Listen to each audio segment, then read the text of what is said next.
बनी इसराइल में जानते हो वो कितना बड़ा इबादत गुजार रियाजत गुजार था एक। हाँ, इतना बड़ा इबादत गुजार के दिनों रोज़ा रखता, पूरा दिन सजदा करता, नमाजें पढ़ता, इतना बड़ा इबादत गुजार, और ऐसा कि हाथ उठा दे तो दुआ रद्द नहीं होती थी।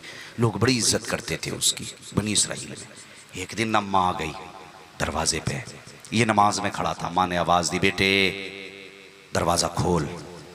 तो इसने सोचा माँ आई है, नफल नमाज तो पढ़ रहा था, माँ ही है। इसने सोचा माँ ही तो है, खड़ी रहने दो, मैं नमाज पूरी कर लूँ फिर माँ से बात करूँगा। लेकिन माँ थी, उसने देखा बेटे ने नियत नहीं तोड़ी और मेरी आवाज़ नहीं सुनी। कहने लगी, जा तू अपनी इबादत पे इतना नाज करता है, मैं तुझे बद्दुआ देती हूँ, तू उस वक्त तक नहीं मरेगा जब तक अल्लाह तुझे जलील नहीं कर देगा। एक माँ की बद्दुआ थी, सुनना, माँ की बद्दुआ का उस वक्त तक नहीं मरेगा जब तक अल्लाह तुझे जलील नहीं करेगा। और उसने खुल के कहा, ये खुल के कहा कि जलील भी तुझे ऐसा नहीं, उसने कहा अल्लाह तुझे ऐसा जलील करेगा कि एक फाहिशा के जरिए तुझे अल्लाह जलील करेगा। उसने कह दिया, चली गई, सलाम फेरा उसने, फिर बस क्या था, माई तो थी। अब इत्तेफाक से सुने, एक खातून आई जो फाहिशा थी और आके इससे कहने लगी, मेरे साथ गुनाह कर, मैं इशारतन बोल रहा हूँ, मेरे साथ गुनाह कर। इसने कहा नहीं, मुझे अल्लाह से डर लगता है। इसने कहा तू नहीं करेगा, कहा नहीं। वो नीचे उतरी, जो नीचे पड़ोसी रहता था ना, हाँ उसकी पड़ोस में जो रहता था, तो उसके पास गई, वो उसने उसके साथ गुनाह किया। कुछ दिन के बाद उस जिना से एक बच्चा पैदा हुआ, उसे लेके वो बादशाह के दरबार में गई। वो बादशाह के दरबार में जाके कहने लगी कि जिसे तू पारसा कहता है, मुत्तकी कहता है ना, वो इतना बड़ा गुनाहगार है कि उसने मेरे साथ जिना किया। तो उसे जलाल आ गया, कहा क्या बात कर रही है, ऐसा हो सकता है? कहा हाँ। का सबूत? कहा, उसने कहा ये बच्चा उसका सबूत है। अल्लाह अकबर, ये बच्चा उसका सबूत है। बादशाह ने जब इतना सुना गुस्से में आ गया, बात फैल गई, लोग हुक्म दिया जाओ उसे उसके इबादत खाने से घसीट के लाओ। लोग गए, मारते हुए लाए, मारते हुए इबादत खाने से लेकर के आए बादशाह के दरबार तक। उसने कहा यार बता तो सही, कसूर क्या, क्यों मारा जा रहा है? बादशाह ने कहा ये देख खातून खड़ी है, ये क्या कह रही है? खातून ने कहा कि इसने मेरे साथ जिना किया है। जब इतनी बात कही, उसने चेहरा देखा, देख के बस चुप रह जाता है, दंग रह जाता है। उसने कहा ये झूठ बोल लगी है। कहा झूठ नहीं, ये जो मेरी गोद में बच्चा है ये इसी का है। अल्लाह अकबर। जब इतना सुना है, पूरे मजमे में सन्नाटा, पूरा दरबार भरा था, लोगों से हैरत से देख रहे थे। इतना बड़ा पारसा जिसको हम वली समझते हैं, ये इतना बड़ा पापी निकला। अल्लाह अकबर। इसकी आंख में आंसू आ गए जब इसके तरफ ये कहा गया, बादशाह ने हुक्म दिया कि इसका इबादत खाना भी गिरा दिया जाए, इसको कैद में डाला जाए। जब इतनी बात हो गई, इबादत खाना भी तोड़ दिया गया, तैयारी कैद की होने लगी। बादशाह कहने लगा कुछ कहोगे अपनी सफाई में? उसने कहा सफाई में कुछ नहीं कहना है, बस मैं जानता हूं ये गुनाह मैंने नहीं किया। कहा कोई सबूत है? अल्लाह अकबर। जब इतना कहा सबूत है? कहा हाँ। कहा कौन सबूत है? तुम कौन सा सबूत है तुम्हारे पास? इस आबिद ने देखा बच्चे की तरफ, कहा ये मेरी बेगुनाही का सबूत ये बच्चा है। कहा ये तो तुम्हारे गुनाह का सबूत है। कहा नहीं, ये मेरी बेगुनाही का सबूत है। कहा कैसे? इसने कहा 2 रकात नमाज पढ़ने की मोहलत दी जाए। 2 रकात नमाज पढ़ने की मोहलत दी गई। इसने 2 रकात नमाज पढ़ी, उसके बाद अपनी जगह से उठा और उस बच्चे के पास गया जो बच्चा उस माँ की गोद में था। अल्लाह अकबर। बच्चे के सीने पे जाके हाथ रखा और रखने के बाद कहा बच्चे तू बता, क्या मैं इस औरत का मुजरिम हूँ? क्या तू मेरी नाजायज औलाद है? जैसे इतना कहा था, इसके हाथ रखते कि बच्चा बोल पड़ा, का बादशाह ये मुजरिम नहीं है, गुनाह इसने नहीं किया बल्कि गुनाह उसने किया है जिसने इल्जाम लगाया है।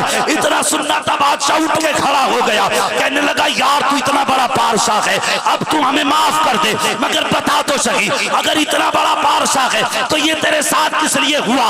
उसने कहा कसूर तेरा नहीं है, कसूर मजमे का नहीं है। का कसूर मेरा है। का कौन सा कसूर? का एक दिन मेरी माँ मेरे दरवाजे पर आई थी, उसने इंतजार किया था, आवाज थी मैंने ना सुना, तो उसने बद्दुआ दी थी अल्लाह तुझे जलील करेगा और फाहिशा के जरिए जलील करेगा। का बादशाह कसूर तेरा नहीं है, कसूर मेरा है। अगर उस दिन मैंने माँ को इज्जत दी होती, आज खुदा मुझे जिल्लतों के ये दिन नहीं दिखा सकता था। इसलिए माँ बाप की बद्दुआ से बचना, हाँ माँ बाप की बद्दुआ से बचना, ये याद रखना मेरी बात। माँ बाप से गुजारिश है कभी औलाद को बद्दुआ न देना, बर्दाश्त कर लेना, बर्दाश्त करना। वो बच्चों कभी ऐसी मंजिल जिंदगी में ना लाना जो तुम्हारे माँ बाप की ज़बान से एक जुमला भी निकले। हैरत नहीं होती है, पीर साहब के पास गए, बरकत नहीं है, पीर भी नहीं पूछता अम्मा अब्बा का क्या हाल है, हाँ वो भी नहीं पूछ रहा है, इल्ला माशाअल्लाह अब पीर रह गए काम के। मैं तो साफ कहता हूँ क्या कहने, मुझे इसकी परवाह नहीं है, वो कई सारे पीर भी नाराज हैं मुझसे, मैंने कहा हो ना नाराज हो जाओ, बस ये तमन्ना है मदीने वाला पीर राजी रहना चाहिए। क्या कहने, हाँ दुकानदारी वाला पीर नहीं, मदीने वाला पीर राजी रहे। इल्ला माशाअल्लाह कुछ लोग हैं जिनकी दिल पे नजरें होती हैं, कुछ लोग हैं बस जिनकी दिल पे नजरें होती हैं। हाँ अब तो बस ये है कि सब शेर की खाल में चल रहे हैं, मसला ठीक ठाक है, चल रहा है, चलिए चल रहा है, मगर खुदा के वास्ते मैं कहता हूँ कि 1000 खतीबों की तकरीरों से इतना असर नहीं होगा जितना एक पीर अगर इस्लाह पे आ जाए तो इस्लाह हो जाएगी।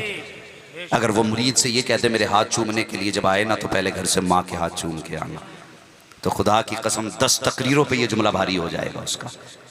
हाँ लेकिन वो भी चाहता है कि मैं ही मुजस्समा बना रहा हूँ, हाँ, लोग मुझे ही हजर असवद बनाए रहे, मुझे ही चूमे। हाँ कुछ जगहों पे इस्तेलाम होने लगा, अब तो दूर दूर से चूमा चाटी चल रही है, अल्लाह खैर फरमाए। हाँ चल रहा है कि नहीं, और वो सजदे करा रहा है, वो एक वीडियो में आया वो सजदे करा रहा है, वो ऐसे कर रहा है। अबे जब हुजूर को सजदे की इजाजत नहीं तो तेरे जैसे मक्कार को सजदे की इजाजत किसने दे दी? बताना, सजदे करा रहे, शर्म नहीं आती? और इनकी वजह से मेरे रजा पे लोग उंगलियां उठाते हैं, वरना खुदा की कसम इमाम अहमद रजा की हक्कानियत और सदाकत तो ये है कि जो आला हज़रत को भोंका करते हैं ना, उन्हीं के कुतुब खानों में जाके देखो तो सारी किताबों की बुनियाद फतावे रज़विया नजर आया करती है। हाँ मैं इधर नहीं जाऊंगा आला हज़रत के कारनामों पे, बस मैं आपसे कुछ बात करना चाहता हूँ, कुछ बात आपसे करना चाहता हूँ खुदा के वास्ते। जिसका जो हक है वो दो, माँ बाप से गुजारिश है औलाद को बद्दुआ मत देना, जमीन पे दूरी। वो कहने लगा अब कुछ अब्बाओं पे भी तकरीर कर दो मौलाना। मैंने क्या बात हो गई भाई, कहना अभी जमीन बांटी है मेरे अब्बा ने, तो मेरे भाई को 1.5 बीघा थी, मुझे 1 ही दी है, तो मैंने कहा सर फोड़ दे बाप का। फिर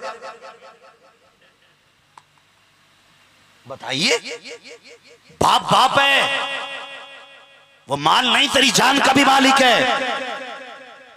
अगर वो चाहे और तेरे बदन से खाल नोच नोच के उतारे तो तुझे इसकी इजाजत नहीं है तो उफ तक कर सके। फरमाया गया अगर बाप तुझे धूप में खड़े होने का हुक्म दे तो ऐसे खड़ा रहे जैसे कोई कटा दरख्त खड़ा रहता है। इसी में आफियत है, जन्नत में वही जाएगा जिससे बाप राजी होगा, और जिससे बाप राजी होते हैं उसी से रसूल पाक राजी हुआ करते।